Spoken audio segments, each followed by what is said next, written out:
Let's be real, have you ever felt like you're just drowning in information? In a world with endless facts and figures, the real challenge isn't finding knowledge anymore, it's making it stick. So today, we're going to break down a scientifically backed method to learn way more effectively and hopefully transform how you study from a total struggle into a precise, manageable system. This quote, it comes from a medical resident, someone who has to deal with a crazy amount of high-stakes information every single day. Just imagine that. You walk into a hospital, you've got your notebook, but the facts you desperately need are buried somewhere in those pages, just out of reach. It's that feeling of pure frustration. And that feeling, that's exactly where our story kicks off. You know, that feeling of being completely overwhelmed isn't just for doctors. It's a universal problem. For this resident, it led to a huge change in strategy, a move away from that frantic page flipping towards a system of focused, intentional recall. So what's the science that makes this shift so powerful? Let's dive in. Okay, so the solution here isn't just about trying harder or having more willpower, it's about neuroscience. There are two core principles that completely change the game when it comes to memory. And trust me, understanding these is the first step to fundamentally changing how you learn. Now, what's really interesting here is the contrast. On one side, you've got passive review, rereading notes, highlighting text. We've all been there, right? It feels productive, but under pressure, it almost always fails. But on the other side, you have active recall, the act of forcing your brain to literally pull information out of storage. That's where the real, durable learning happens. Let's give this a proper name, retrieval practice. Think of it like exercising a muscle. Every single time you actively retrieve a memory, you're not just looking at it, you're strengthening the neural pathway that leads to it. This makes that information way easier to find next time, especially when you're stressed or tired. Now, retrieval practice gets a massive boost from its partner in crime, spaced repetition. This is all about the when of studying.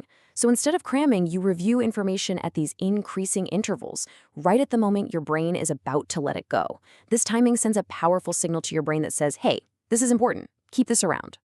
And this chart just says it all, doesn't it? After just 1 week, your memory retention from cramming, well, it plummets. But with spaced repetition, it stays remarkably high.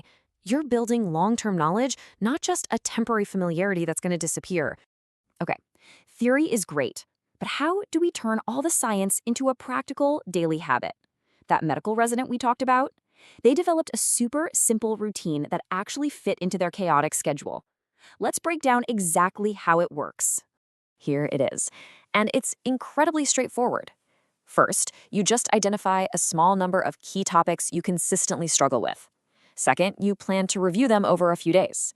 And third, this is the key, you commit just 10 to 15 minutes each day to actively recalling that info. That's it. It's manageable and it's highly effective. We can even map this out across a typical day, just to see how doable it really is. It starts with just 10 minutes in the morning, maybe with your coffee, for a quick review. Then, right after a lecture or a meeting, you can lock in that new information by taking 15 minutes to turn the most confusing parts into simple questions.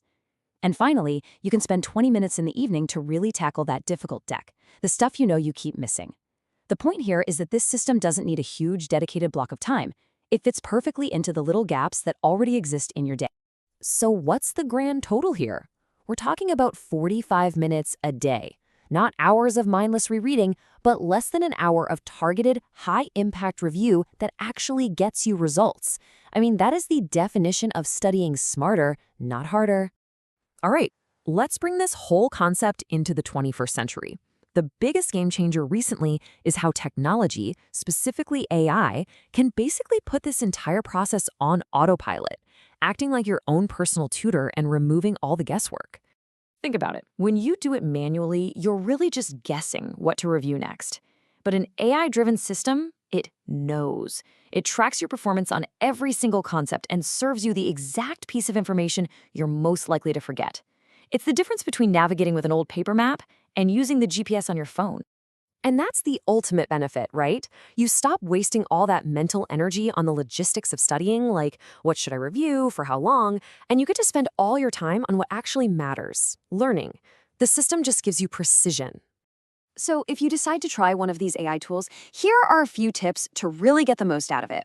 First, and this is huge, you have to trust the algorithm. It's not random, it's built on these principles we've been talking about.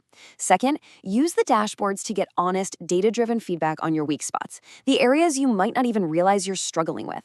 And finally, just take a quick look at your analytics each week. It helps you see the bigger patterns in your mistakes so you can learn even more efficiently. Okay, let's wrap all of this up into a simple, memorable framework that you can apply to anything you want to learn.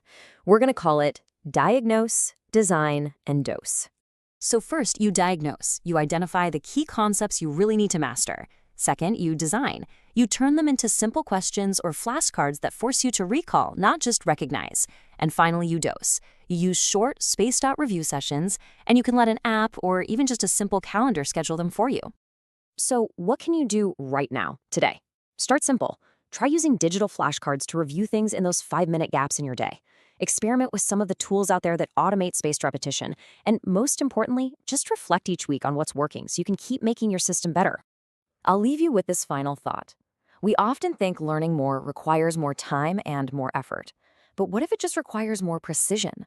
I mean, just imagine what you could master: a new language, a professional skill, a complex subject, if you just stopped guessing and let a system perfectly guide what to study next.